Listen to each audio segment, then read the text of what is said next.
L'association Les Altissiades de Tecdeco Bordeaux a besoin de partenaires. Le réseau national de cette école de commerce va organiser en janvier ses Olympiades avec des épreuves sportives et commerciales. Des étudiants qui aiment leur ville de Bordeaux et leur région et vont le démontrer, comme l'explique Gauthier Bonnebat. On met en avant tous nos producteurs régionaux et qui sont locaux. Donc on a des producteurs de vin à Saint-Émilion par exemple, du caviar d'Aquitaine.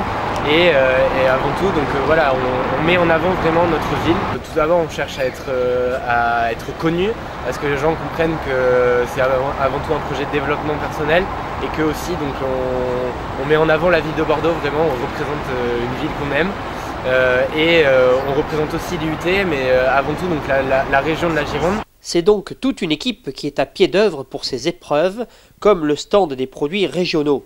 Ça va consister à d'abord faire la conception, donc faire les plans, voir comment on va s'organiser au sein du salon, puisqu'on est limité à la fois sur l'espace qu'on a, mais aussi sur les produits qu'on va pouvoir mettre dessus. On s'habille, on se déguise, donc on va avoir 4 vignerons pour le côté vin et 4 pêcheurs pour le côté mer. Donc on va vraiment aller vers les préjugés, c'est-à-dire les bottes qui montent bien haut, le tablier de sommelier, voilà, ça va être poussé à l'extrême. Merci, ça ira bien. Les Altissiades n'oublient donc pas la convivialité et l'humour, et les organisateurs de ces Olympiades non plus, puisqu'une des épreuves consiste à réaliser un ogni. Entendez objet glissant non identifié. En fait, j'ai pour but de concevoir une luge, et donc cette luge elle doit rappeler la région, notamment donc la région bordelaise.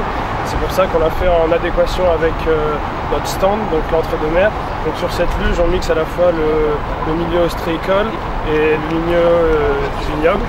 C'est-à-dire que dans notre domaine, nous à Tecdeco, on n'est pas censé être des créatifs, mais là ça nous permet d'exprimer une certaine créativité en termes de design, et puis c'est quand même quelque chose d'assez innovant, et puis c'est très très convivial comme événement, c'est-à-dire qu'il y a toute la station qui vient regarder les ognis, et après ils sont exposés durant la fin de la semaine, donc les gens viennent voir, et par exemple l'année dernière il y en a même qui viennent acheter l'ogni.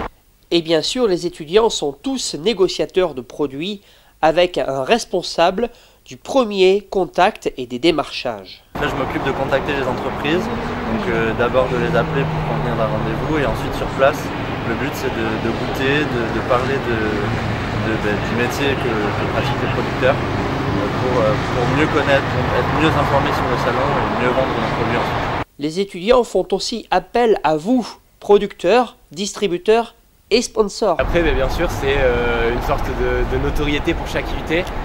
Donc l'année dernière, c'est Toulouse qui a gagné, et donc maintenant à nous de faire nos preuves pour arriver dans de très bonnes places, et c'est dans nos objectifs. Donc on cherche des partenaires aussi bien financiers, mais aussi donc des partenaires en nature, des producteurs, vraiment ce serait plus un échange de services, vraiment pour pouvoir représenter ces producteurs lors du salon, mais aussi faire de la communication grâce à notre site internet qui a été refait cette année, et on a une force de communication sur les réseaux sociaux. Également plus de partenaires de produits régionaux, puisqu'on a toujours besoin de produits, et tous les produits qu'on va pouvoir trouver vont être intéressants pour nous à vendre sur le salon des produits. Une épreuve d'une équipe bordelaise à encourager et soutenir de par leur volonté de défendre leur ville et leur région.